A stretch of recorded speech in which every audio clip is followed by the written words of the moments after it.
পেঁপে দিয়ে এবং রুই মাছ দিয়ে ঝোল করব। একটা পাত্রে পেঁপে নিলাম, জল দিয়ে ধুয়ে পরিষ্কার করে নিলাম। তারপর পেঁপে কেটে নিলাম। এই যে পেঁপে বনিয়ে নিয়েছি, একটা পাত্রে রেখেছি। মাছ, রুই মাছ নুন হলুদ মাখিয়ে নিয়েছি, রুই মাছ। তারপর পেঁপেগুলো সেদ্ধ করতে দিলাম এখন প্রেসার কুকারে। জল নুন লবণ দিয়ে সেদ্ধ করছি, তাহলে পেঁপেগুলো গলে যাবে। সরষের তেল গরম করছি, তেলটা বেশ ভালো করে গরম করে নিতে হবে। রুই মাছগুলো ভেজে নিতে হবে, দু পিঠ উল্টে ভেজে নিতে হবে। দু পিঠ পেঁয়াজ ভেজে দেবো। বুনিয়ে নিয়েছি পেঁয়াজ, মাছগুলো দু পিঠ ভেজে নিচ্ছি। এক পিঠ ভাজা হয়ে গেছে, অন্য পিঠ ভেজে নিচ্ছি। তারপর 5 ফোড়ন দিয়েছি, পেঁয়াজ দিচ্ছি। পেঁয়াজ 5 ফোড়ন ভেজে নিচ্ছি, নেড়ে চেড়ে খুন্তি করে এইভাবে। তাহলে পেঁপে এবং রুই মাছ ঝোল। পেঁপে খাওয়া বেশ ভালো।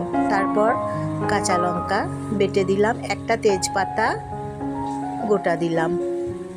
এইভাবে বিনা মশলা দিয়ে এখন লবণ দিচ্ছি, সামান্য জল দিলাম, মশলা ধোয়া জল, হলুদ গুঁড়ো।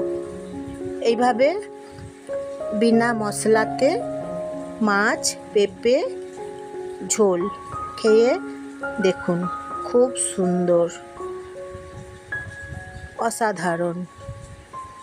তাহলে তেল মশলা কম এবং পেঁপে রুই মাছ ঝোল সেদ্ধ হয়ে গেছে। পেঁপে প্রেসার কুকারে করে নিলাম, একদম নরম হয়ে গেছে, গলে গেছে পেঁপে।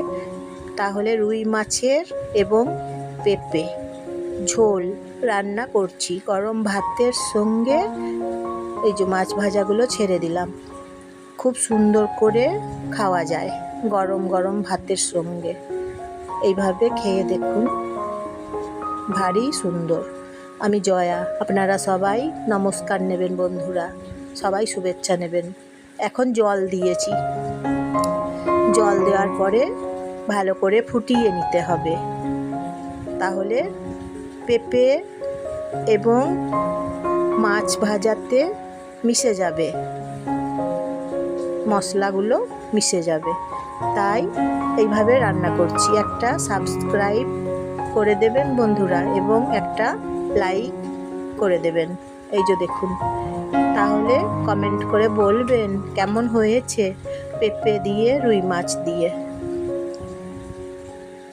সবাইকে শেয়ার করে দেবেন, আপনাদের আপনজনদের সবাইকে শেয়ার করে দেবেন। পেঁপে এবং রুই মাছ দেখুন ঝোল হয়ে গেছে, অন্য পাত্রে এখন রেখেছি। এই যে দেখুন রুই মাছ এবং পেঁপে। তাহলে আজকের মতো